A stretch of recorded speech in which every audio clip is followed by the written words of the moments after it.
You think you can just accuse me of cheating while I was away on business and demand a divorce? My husband, Jackson, bellowed through the phone. It should have been a jolting moment, but I knew better. This was just his attempt at stirring up drama. I already sold it. And you know what? I could practically feel his emotions quivering on the other end. Did he honestly believe I wouldn't see through his little charade? His naivety was almost comical. As his accusations continued to ricochet off my resolve, I found myself teetering between anger and amusement. Yet, amidst it all, a sense of empowerment began to emerge. This wasn't just a spat. This was a turning point. This was the moment I decided to take control. I chuckled inwardly at his feeble attempt to manipulate me. And then, as if the universe had aligned, a realization dawned on me. It was my turn to play. I'm Olivia, a 28-year-old working mom. Though I've held a steady job at a college store since I graduated from junior college at 20, Jackson's career trajectory has been less than stable. He's 2 years older, but when we first met 3 years ago, he was bouncing between jobs or sometimes doing nothing at all. He proposed to me hastily, but I set a condition. He needed to secure a stable job. I wasn't about to embark on a marriage without considering our future. Okay, but there's a condition, I asserted firmly, watching Jackson's expression shift to one of concern. What is it? He asked cautiously. You need to find a stable job. Otherwise, marriage is out of the question. We need to think about our future. He attempted to brush it off with a casual remark. Oh, don't worry, you're working, so there's no rush, right? But my parents would be concerned if I married without a job. I'll find one before we tie the knot, he promised, sensing the seriousness in my tone. Reluctantly, Jackson embarked on his job search journey. Eventually, he secured an office position at a construction company, and we moved forward with our plans to wed. At the time, I saw Jackson as somewhat careless with money and work, but I believed our partnership could balance each other out. I thought I could guide him towards financial responsibility, and he would complement my strengths. Little did I know, our challenges were just beginning. About a year into our marriage, as we were exploring the idea of buying a house, Jackson revealed a troubling obstacle. I might not qualify for a loan, he confessed casually. I was taken aback. What do you mean? I pressed for an explanation. He shrugged. Because I haven't been at my job long enough, I might need a guarantor for the loan. The only option would be my dad, but he's dealing with some serious gambling debts. He probably wouldn't be able to help. Why didn't you tell me this earlier? I was dumbfounded, especially with the contract and the real estate agent right in front of us. But Jackson, appearing unfazed, nonchalantly remarked, If we put the house in your name, it'll be fine, right? You've been at your job forever, so you can secure the loan. We'll both contribute to paying it off. It's just a formality. That's beside the point. Why didn't you bring this up before? This is significant for me too. I'm not even prepared with the paperwork, I retorted, frustration bubbling beneath the surface. Though he offered an apology, his contrition felt superficial, lacking sincerity.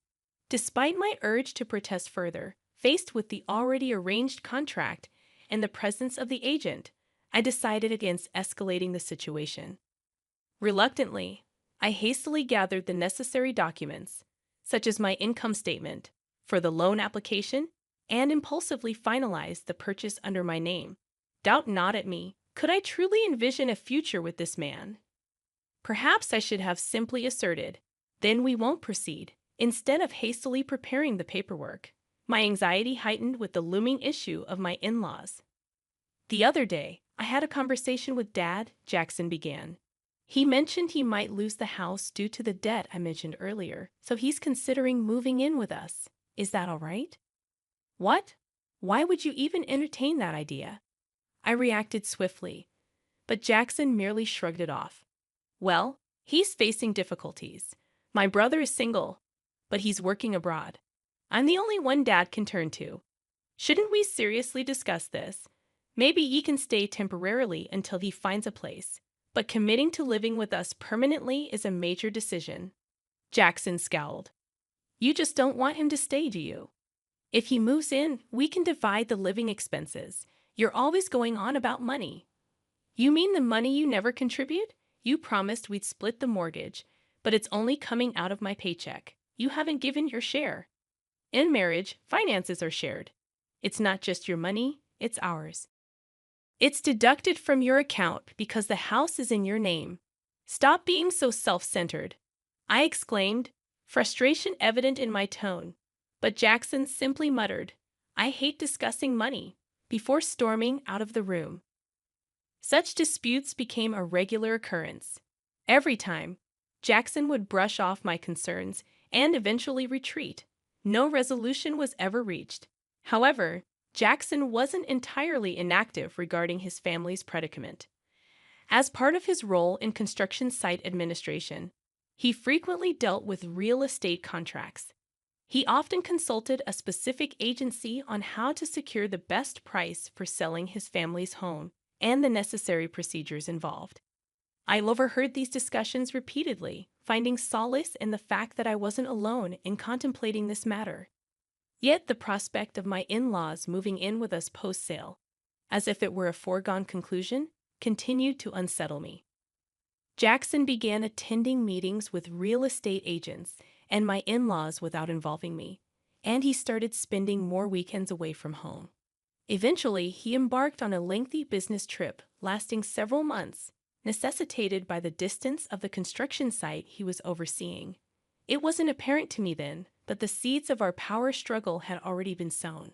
A few days after Jackson departed for his trip, I decided to treat myself to tea after a shopping excursion. Hello, the man who greeted me seemed familiar. Memories flooded back, recalling him as someone Jackson had once brought home. He worked at a real estate company, a young employee named Samuel, according to Jackson. Samuel had been with the company for less than a year. Ah, yes, I remember you. You visited our house before, right? Yes, I apologize for dropping by unannounced and even joining for a meal. My apologies. No need to worry. I should have been more welcoming. We ended up sharing tea together. Samuel was affable and appeared more level-headed than Jackson, despite his youth. As we conversed over tea, we found common ground and eventually bid each other farewell. At that moment, I couldn't fathom that this brief encounter would later be twisted into an accusation of infidelity. Yet that's precisely what happened when Jackson confronted me. You've been cheating on me while I was away, haven't you? We're getting a divorce. Give the house to my parents and leave. Immediately. Jackson's accusation hit me like a sledgehammer. In that moment, I couldn't help but wonder if the rumors were true. Jackson had evidently been spreading falsehoods, fabricating a narrative of my infidelity to justify his desire for divorce. And the bearer of this false tale was none other than Samuel, the man Jackson unjustly accused me of having an affair with. He showed up at my doorstep the day after our tea. I apologize for the sudden visit yesterday. Jackson asked me to reach out to you. Samuel confessed as he stood at my doorway. Shock and confusion washed over me, but I invited him inside, eager to hear his story. What he revealed left me stunned. Jackson had orchestrated a plan to frame me for infidelity, all in a bid to secure a divorce. Samuel was roped into fabricating evidence to support this scheme. There were two motives driving Jackson's deceitful agenda. Firstly, he coveted our house, fearing the potential loss of his parents-in-law's property. Jackson saw cohabiting with his parents as the easiest solution, but my resistance to the idea led him to devise a plan to oust me and claim the property. Secondly, Jackson was involved in an affair of his own, spending weekends with his mistress while pretending to discuss matters with my parents-in-law. His infatuation with her led him to view me, his wife, as an impediment. By framing me for infidelity, he hoped to secure both the house and compensation in the divorce settlement. Despite my perception of Jackson's lack of astuteness, his cunning nature in orchestrating such a devious plan was truly despicable. As I muttered my disdain, Samuel offered his apologies. However, I had no intention of aiding Jackson in his malicious scheme. I feigned cooperation, all the while plotting to turn the tables on him. Samuel, leveraging his expertise in real estate, offered various suggestions. Eventually, he proposed a daring move. You should sell the house while Jackson is away on his trip. And so, when Jackson returned, bewildered by the news of the sale, I delivered the final blow. I know everything, Jackson. Samuel recorded everything, including your attempt to frame me for cheating with him.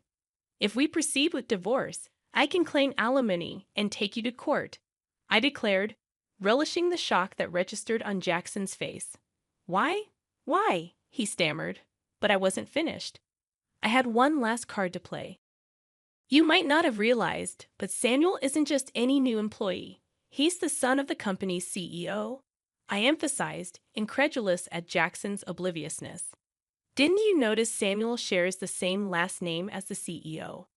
How did that escape your notice? I pressed, my frustration mounting.